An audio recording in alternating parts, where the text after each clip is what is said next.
नमस्कार, Lalitpur live TV में आप सभी का एक बार फिर से बहुत बहुत स्वागत है। ललितपुर शहर के घंटाघर चौराहे पर आज ललितपुर सेवा ग्रुप द्वारा आयोजित श्रद्धांजलि सभा में जिले के सभी सामाजिक संगठनों ने अपनी अपनी भावभीनी श्रद्धांजलि अर्पित की।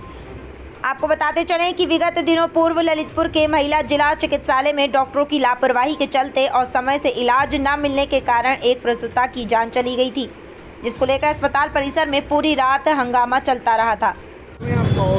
माया सोनी, मैं इनकी बड़ी बहन हूँ। मैं टीकमगढ़ जिले से हूँ। मेरी ससुराल टीकमगढ़ में। मैंने सुना, मैं 2 बजे रात के भागी वहाँ से कि मेरी बहन के साथ ऐसा हुआ है। हम तो न्याय चाहते हैं कि हमारी बहन के साथ हुआ है, ऐसा किसी बहनों के साथ नहीं होना चाहिए। हम तो न्याय चाहते हैं और बहनों के साथ ऐसा नहीं होना चाहिए।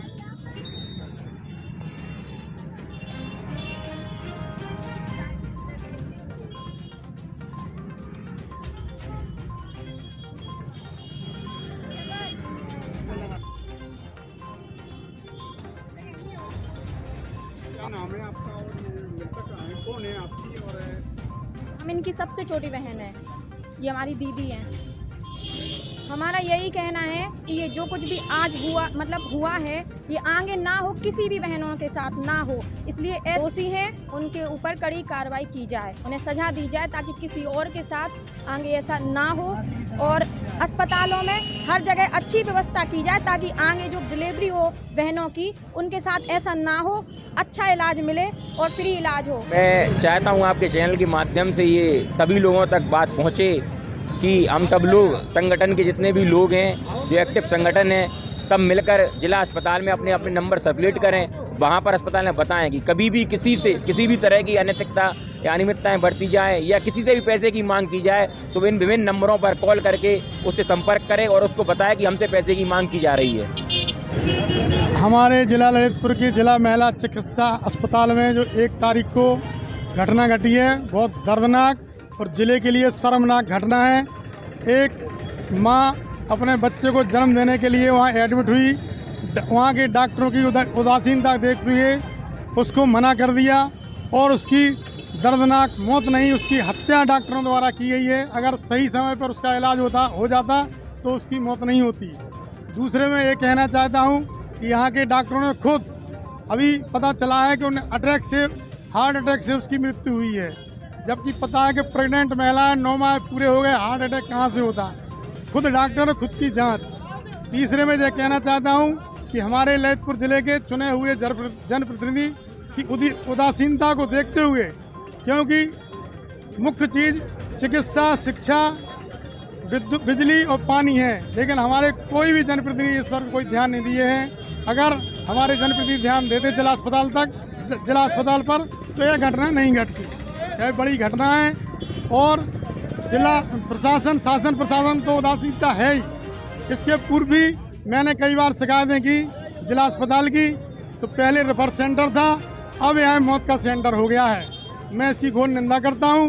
माननीय मुख्यमंत्री योगी जी से कहूँगा कि वो उच्च स्तरीय जाँच कराकर दोषी अधिकारियों के खिलाफ और डॉक्टरों के खिलाफ कार्रवाई करें। हमारा नाम हरिबाबू शर्मा नाम है।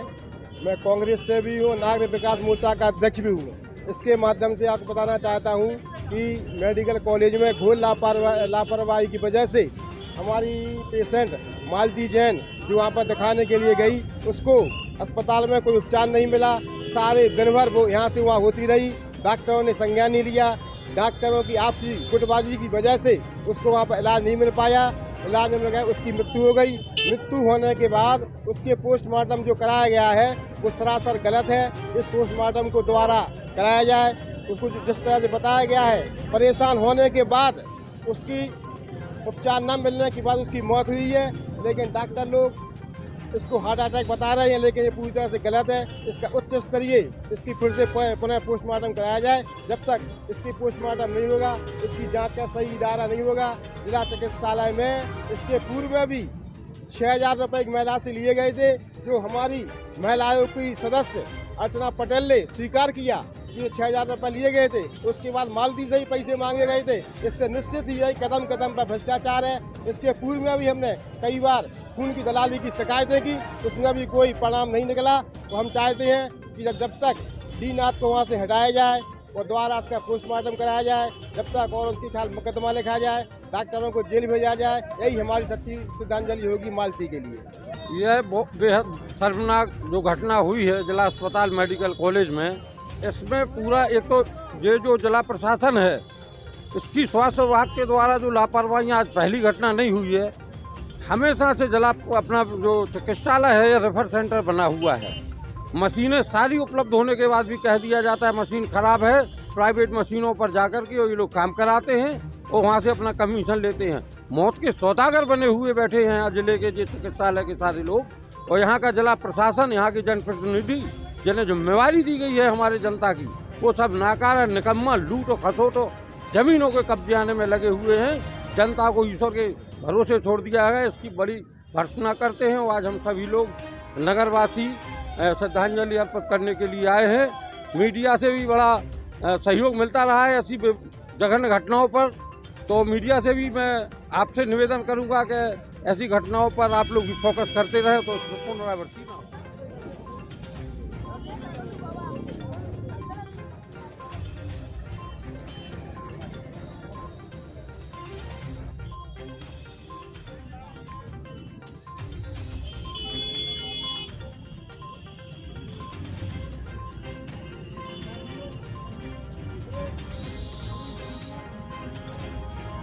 ये आपको बता दें कि पिछले रात्रि जो 2 दिन पहले जिला मेडिकल कॉलेज में एक मालती सोनी नाम की महिला जो कि गर्भवती थी, वो अपना प्रसव कराने के लिए वहाँ गई थी, पर वहाँ पर स्वाति खरे जो डॉक्टरनी थी उन्होंने उनको वहाँ से भगा दिया, जिसके कारण ये गायत्री हॉस्पिटल गई। वहाँ पे इनका इलाज चला, वहाँ केस बिगड़ गया तो उन्होंने वापस उनको जिला अस्पताल जिला मेडिकल कॉलेज भेज दिया। रास्ते में या वहाँ जाकर ही वो ख़त्म हो गई। ये बहुत दुखद घटना है कि एक महिला को मेडिकल कॉलेज में इलाज नहीं मिलने की वजह से उसकी जान चली गई। ये बड़ा गंभीर विषय है कि जो मेडिकल कॉलेज हमारे यहाँ बन गया है उसमें इतनी अनियमितताएँ भरी हुई हैं जिसका हम यहाँ पे आपसे कह नहीं सकते। तो मैं जिला प्रशासन से मैं ये मांग करता हूँ कि इस मेडिकल कॉलेज की जो इसकी ये जाँच है ये बहुत जल्द से जल्द कर की जाए और दोषियों पर FIR की जाए। पोस्टमार्टम रिपोर्ट हार्ट अटैक से आई है, लेकिन ये तो अब आपको भी पता है कि ये कैसे हुआ है। अगर उसको इलाज उस समय मिल जाता तो शायद उसको हार्ट अटैक भी नहीं आता। लेकिन अब जो है तो वो है, जो सच है वो सच है। ये हो सकता है जांच में लीपापोती की जाए, पर दोषी तो डॉक्टर है। अगर वो उस समय इलाज करती 6,000 रुपये की मांग नहीं करती तो शायद ये बच जाती, क्योंकि उन्होंने वो स्पष्ट कहा कि उन्होंने 6,000 रुपये की मांग थी जो कि उसके पति के पास थे नहीं, उस समय उपलब्ध नहीं थे। वो इंतजाम करने बाहर गया था पैसों का।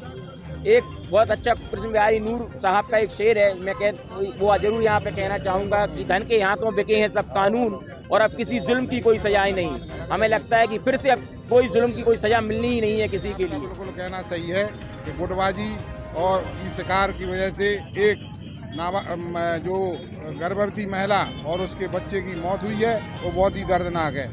लेकिन सबसे बड़ी बात यह है कि अभी तक जो आंदोलन या जो लोग संघर्षशील हैं न्याय दिलाने के लिए, उन्हें न्याय नहीं मिल रहा है। अभी तक जो जांचें की गई हैं या जो पोस्टमार्टम की रिपोर्ट आई है वो संदिग्ध है। और अब ये आप मान के चलिए कि इस अगर न्याय नहीं मिला मालती देवी को तो सैकड़ों नहीं हजारों की संख्या में हमारा B5 समाज है, हमारे जो समाज सेवी संगठन है, हमारे जो गैर राजनीतिक दल हैं, राजनीतिक दल हैं, वो एक इतना बड़ा इतना विशाल मौन जुलूस निकालने की तैयारी कर रहा है कि उससे प्रशासन को बहुत दिक्कत हो जाएगी। मेरा प्रशासन से यही है कि दूध का दूध पानी का पानी करें, दोषियों को दंडित करें और हमारे जो महिला की मौत हुई है उसको न्याय मिले। यह जो ललितपुर में चिकित्सालय में जो घटना हुई है वह बहुत ही निंदनीय है। मैं जनप्रतिनिधियों से आग्रह करूंगा कि इसकी निष्पक्ष जांच कराकर उचित कार्रवाई की जाए। गर्जन सिंह गौर, सह संयोजक धर्म जागरण। श्रद्धांजलि सभा इसलिए आयोजित हुई है कि पिछले 1 तारीख को मेडिकल कॉलेज के महिला अस्पताल में हुई मालती देवी की दर्दनाक मौत के बाद आज हम सब लोग यहाँ श्रद्धांजलि सभा की है। और श्रद्धांजलि सभा के बाद हम ये जिला प्रशासन और उत्तर प्रदेश सरकार से यह मांग करते हैं कि ऐसी स्थिति बनती है कि कोई मरीज से रुपए की मांग करता है या दलाल सक्रिय हो जाते हैं उनको प्राइवेट अस्पताल में ले जाने के लिए, तो कुछ ऐसे हेल्पलाइन नंबर वहाँ जिलाधिकारी महोदय से भी अनुरोध है और मेडिकल कॉलेज प्रशासन से अनुरोध है कि कुछ हेल्पलाइन नंबर अवेलेबल करा दिए जाएं कि अगर ऐसी स्थिति आती है तो पेशेंट और पेशेंट के परिजन तत्काल उन नंबरों पे बात करके शिकायत कर सकें और उन नंबरों के माध्यम से संबंधित अधिकारी तुरंत पेशेंट के लिए उचित इलाज और सुविधा उपलब्ध कराएं। अगर ऐसी कोई घटना होती है या किसी से पैसे की मांग की जाती है तो सभी हिंदू संगठन मिलके दोषियों के खिलाफ उग्र आंदोलन करने को बाध्य होंगे। और अगर कोई ऐसा काम करता है तो प्रशासन से अनुरोध है, पुलिस अधीक्षक महोदय से अनुरोध है कि ऐसे दोषियों पर तत्काल कार्रवाई हो और अगर किसी भी प्रकार से वो बच निकलते हैं तो संगठन उनके खिलाफ कार्रवाई करेगा। अभी विगत दिनों ललितपुर जिला अस्पताल मेडिकल कॉलेज में एक प्रसूता की मौत हो गई थी और मौत के बाद यह मामला संज्ञान में आया था कि प्रसूता को जिला अस्पताल मेडिकल कॉलेज में भर्ती कराया गया और भर्ती करने के नाम पर उससे 6,000 रुपये मांगे गए और यह कहकर 6,000 रुपये मांगे गए कि सीजर ऑपरेशन होना है। वहाँ पर स्वाति खरे ड्यूटी पर थी। स्वाति खरे के द्वारा उसको एडमिट भी नहीं किया गया और उसके पहले जो जिला अस्पताल हमारा ललितपुर का जिसको मेडिकल कॉलेज का दर्जा दिया गया है वह भ्रष्टाचार के लिए जाना जाता है और ऐसी कई मौतें जिला अस्पताल में भ्रष्टाचार के चलते पैसे मांगने के कारण होती हैं। कुछ को दबा दिया जाता है, लेकिन यह एक बहुत ही गरीब परिवार था तालापुरा का। ये 9 बहनें थीं, इनके परिवार को जीवन यापन करने के लिए भी काफ़ी दिक्कतों का सामना करना पड़ रहा था। इस संवेदना में सभी संगठनों द्वारा सभी लोगों द्वारा इसके लिए संघर्ष किया गया और जिला अस्पताल में जो भ्रष्टाचार है उसके विरुद्ध आवाज़ भी उठाई जा रही है। आज घंटाघर पर सभी समाज सेवी संगठनों द्वारा बहन मालती के लिए श्रद्धांजलि सभा का आयोजन किया और सभी लोग इसमें शामिल हुए। लेकिन वहीं एक बात और पैदा होती है कि जिला अस्पताल मेडिकल कॉलेज में जो भ्रष्टाचार है वह किस वजह से है, किसकी सह पर है या किसी गुटबाजी के कारण है। यहाँ का प्राचार्य डीनाथ अपने हाथ में जो कमान लिए हुए जिला अस्पताल की वह अपना प्रभाव खो चुके हैं और अस्पताल में भ्रष्टाचार चरम पर है। और सबसे पहले बात करें तो पोस्टमार्टम रिपोर्ट की। पोस्टमार्टम रिपोर्ट में जो तथ्य सामने आए हैं उनको देखते हुए यह सिद्ध होता है कि पोस्टमार्टम रिपोर्ट भी संदेह के घेरे में है। और जनपद ललितपुर के जो भी चुने हुए जनप्रतिनिधि हैं उनको इस बात पर संज्ञान लेना चाहिए। हालांकि अभी तक किसी भी चुने हुए प्रतिनिधि का कोई भी वक्तव्य ललितपुर जिला अस्पताल मेडिकल कॉलेज में व्याप्त भ्रष्टाचार के संबंध में नहीं आया है। इसका भी यह प्रमाण है कि वो चुने हुए जो जनप्रतिनिधि हैं निश्चित तौर से उनकी सह पर ही जिला अस्पताल में ये भारी भ्रष्टाचार मचा हुआ है और लोगों की जान के साथ खिलवाड़ हो रहा है। आज बहन मालती की जो मौत हुई है इससे पूरा शहर स्तब्ध है और दुखी है और उत्तर प्रदेश के माननीय मुख्यमंत्री योगी आदित्यनाथ जी से यह मांग करते हैं कि ललितपुर मेडिकल कॉलेज का जो डीन है डीनाथ, इसको तत्काल प्रभाव से ललितपुर से इसका कसमुक्त किया जाए, इनको तत्काल यहाँ से हटाया जाए और ललितपुर में के जो मेडिकल कॉलेज में भ्रष्टाचार है ललितपुर की जनता को उससे मुक्ति दिलाएं। आज समस्त ललितपुर जिले के समस्त स्वयंसेवी संगठनों और सभी धार्मिक एवं सामाजिक संगठनों और व्यापारिक बंधु और पत्रकारों द्वारा जो आज दिवंगत आत्मा को श्रद्धांजलि दी गई है, आप सभी ललितपुर वासियों को विगत शनिवार की सायंकाल जो ललितपुर जिला महिला अस्पताल में दिवंगत प्रसूता जो हमारी थी सोनी जी, इनकी जो मृत्यु हो चुकी थी वो भी लापरवाही के कारण, जिला महिला अस्पताल के डॉक्टरों की लापरवाही के कारण और स्टाफ के कारण लगातार 2 दिनों से यह प्रक्रिया चल रही है। अभी तक ना तो कोई स्पष्ट जांच सामने आई है, ना ही अभी ये पता चल रहा है कि आखिर दोषी कौन है। तो जिला प्रशासन से और माननीय जिलाधिकारी महोदय से यही आग्रह है कि जल्द से जल्द इस प्रकरण को सामने लाएं अन्यथा की स्थिति में सभी स्वयंसेवी संगठनों में आक्रोश फैल जाएगा, ललितपुर के नागरिकों में आक्रोश फैले। इससे पहले उस जांच को निष्पक्ष तौर पर जनता के सामने लाया जाए और आखिर में यही भी स्पष्ट किया जाए कि बार बार ऐसी घटनाएं क्यों वहाँ होती हैं।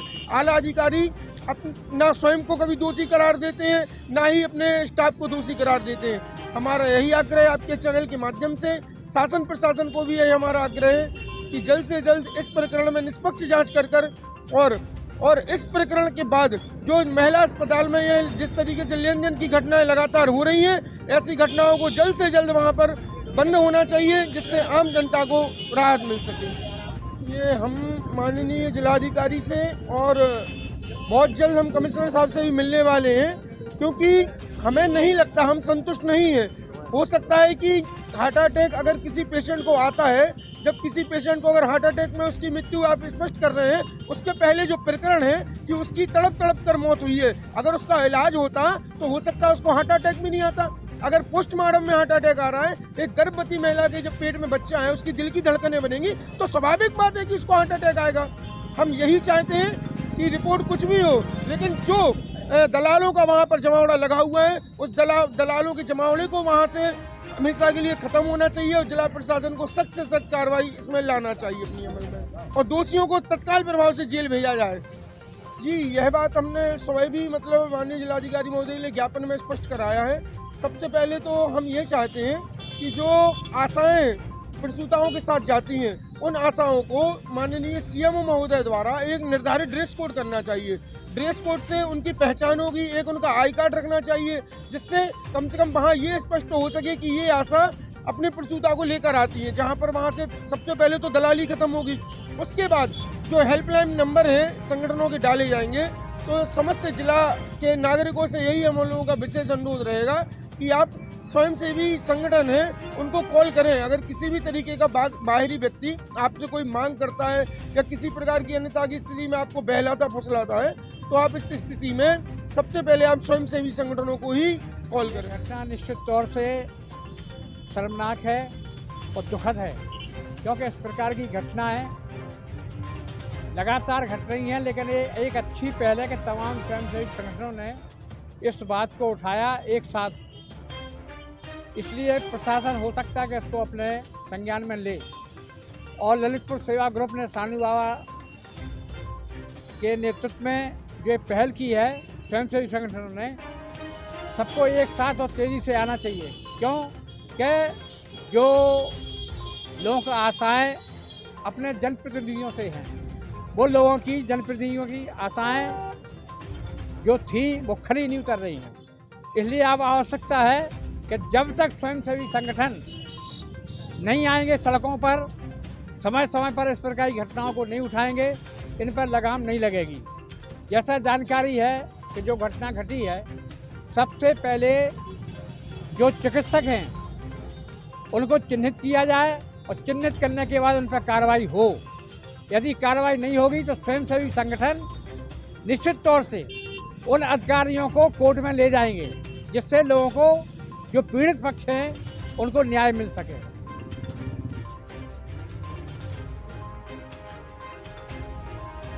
इस वीडियो को लाइक करें, हमारे चैनल को सब्सक्राइब करें और बेल आइकन जरूर प्रेस करें